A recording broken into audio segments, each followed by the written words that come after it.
Salut tout le monde, c'est Ange25 pour une nouvelle vidéo. Cette fois, nous partons sur une nouvelle vidéo sur les jeux d'horreur. Vous savez, ce qui donne envie de vomir. Donc nous avons tous déjà joué ou entendu parler d'un Resident Evil. Donc aujourd'hui, j'aimerais faire un petit truc de mes jeux d'horreur préférés. Donc c'est parti pour 5 jeux d'horreur à découvrir. Numéro 5, Ebony. Donc c'est une petite vidéo de Seros, donc Seros je t'adore, le lien de la vidéo en description. Donc Ebony c'est un jeu, on est dans une maison, il y a un clown tueur, si je peux appeler ça, qui fait que nous poursuivre, il est, voilà, sur la vidéo là on le voit, il fait que nous poursuivre et une fois qu'il nous attrape il est flippant. Donc le but c'est, on peut fermer les portes etc. Et le but c'est de s'enfuir juste de la maison de sa grand-mère. Et parfois, quand on ferme la porte et qu'en fait il est juste derrière, il rouvre la porte et il nous fait un jumpscare de la moitié. Donc c'est un petit jeu indé sorti il y a pas longtemps et franchement voilà. Et donc c'était Ebony. Par contre je sais pas les supports mais c'était Ebony. Ensuite nous avons Resident Evil 4. Alors Resident Evil 4 c'est un des jeux d'horreur les plus connus et bon on va pas se mentir, c'est pas celui qui fait le plus peur de cette série, enfin de cette vidéo, mais c'est sûrement l'un des plus mémorables avec je sais plus le nom, par contre je sais plus le nom de gars, mais ce jeu il est extraordinaire. On a plein d'armes différentes et le bestiaire il est assez costaud quand même. Pas mal costaud, le bestiaire il est plein de gentils zombies différents hein. Donc voilà, donc franchement c'est un jeu que je vous conseille d'aller découvrir si vous en avez le temps, parce que c'est un jeu sorti à la base sur PS2 mais retranscrit sur PS3 et de façon magnifique et très bien. C'est un, je vais le redire encore une fois, c'est un très bon jeu que vous pouvez découvrir je ne sais plus où, mais bon, voilà. Et oui. C'est pourquoi il a été retranscrit sur Switch, PS4, Xbox One, Xbox 360 ou encore la PS3. Et c'est un des jeux d'horreur les plus connus et tout simplement les plus joués. Donc voilà, je vais encore le dire une fois, mais je vous conseille franchement ce jeu, c'était Resident Evil 4.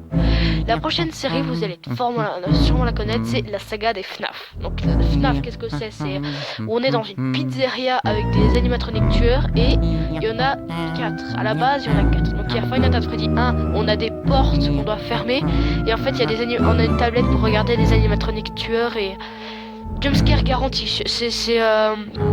C'est fou ce jeu, hein. C'est extraordinaire, tellement ça fait peur. Donc ça c'est le 1. Five Nights at Freddy's 2, on n'a plus les portes mais on a un masque chelou pour se protéger. Et oui, un masque chelou et il y a de nouveaux animatroniques mais il y a toujours les anciens qui rôdent. Dans Five Nights at Freddy's 3, on retourne, on est dans un parc, un manège d'horreur abandonné. Cette fois, il faut avec des bruits attirer les différents animatroniques fantômes de ce jeu-là. Donc, je vous conseille donc les FNAF. Et le FNAF 4, c'est on est on contrôle un petit enfant dans une maison et les animatroniques, c'est sûrement le plus terrifiant parce que tous les animatroniques sont déformés énormément et ils sont tous plus terrifiants que les uns des autres. Donc c'est 4 jeux que vous devez aller découvrir, je vous conseille, c'était la série des FNAF. En deuxième position, nous avons Alien Isolation. C'est un très bon petit jeu, enfin petit, c'est un jeu AAA, mais c'est un jeu, vous connaissez la saga Alien, c'est obligé, ou alors vous êtes inculte. C'est une saga avec un alien tueur, et en fait dans celui-là, on est dans un vaisseau spatial, mais c'est pas comme dans le jeu, je vais vous parler juste après. Là c'est vraiment... en fait, on peut rien faire. On a un petit lance-flamme, un petit pistolet et on doit survivre à un alien tueur avec un petit radar pour essayer de le trouver à travers ce très grand vaisseau spatial. Oui, il est énorme. Comment ça peut flotter? Je ne sais pas. Ah oui, c'est l'espace, j'ai rien dit. Sans gravité, ça peut pas flotter. Et Oui, regardez, par exemple, là, il y a un petit point, ça veut dire qu'il y a un alien quelque part. Regardez, l'alien, c'est obligé, le xénomorphe, vous l'avez sûrement déjà vu. C'est obligé que vous ayez déjà vu le xénomorphe, au moins une fois dans votre vie. Car c'est sûrement le personnage d'horreur le plus typique. Et donc, un peu comme à la façon de Mortal Kombat, lui, il a plein de fatalities différentes. Il peut nous prendre et nous fracasser. Ouais, mais on se fait souvent avoir dans ce jeu parce que on se croit tranquille, mais en fait, il est à 2 mètres, il attendait. Et on se fait souvent choper. Donc, ce jeu, il est sur plein de consoles différentes: Switch, PS4, Xbox 360, Xbox One, PS3. Je crois que j'ai fait le tour, oui. J'allais dire Alien Blackout, la suite, elle est sortie il y a pas longtemps, mais en fait, non, parce que ce n'est pas du tout la suite, en fait, Alien Blackout. Oui, donc ça, c'était Alien Isolation. Mon jeu favori, c'est Dead Space. Dead Space, qu'est-ce que c'est en fait Dead Space? On est dans un vaisseau spatial. Alors, je vais vous résumer le topo. On est dans un vaisseau spatial, des aliens, pistolet laser, démembré alien. Voilà, c'est les 4 mots. Enfin, les 5 mots. Vaisseau spatial, alien, pistolet, démembré.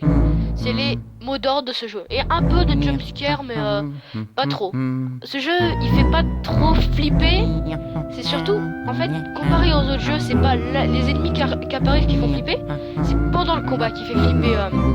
Parce que les trucs sont tous plus déformés les uns que les autres. Et parfois, il y a des fatalities très violentes, genre... il y a un truc qui t'accroche le cou, qui te décapite, et il prend la place de ta tête décapitée, oui. C'est le jeu d'horreur le plus gore de l'histoire. Mais c'est mon... Il fait partie de mes jeux préférés, et franchement, si vous en avez l'occasion, allez jeter un coup d'œil à cette petite perle. Franchement, ça me ferait super plaisir, car c'est l'un des meilleurs jeux de tous les temps. En tout cas, pour moi, c'est le meilleur jeu d'horreur. Il y a aussi eu un Dead Space 2 et un Dead Space 3.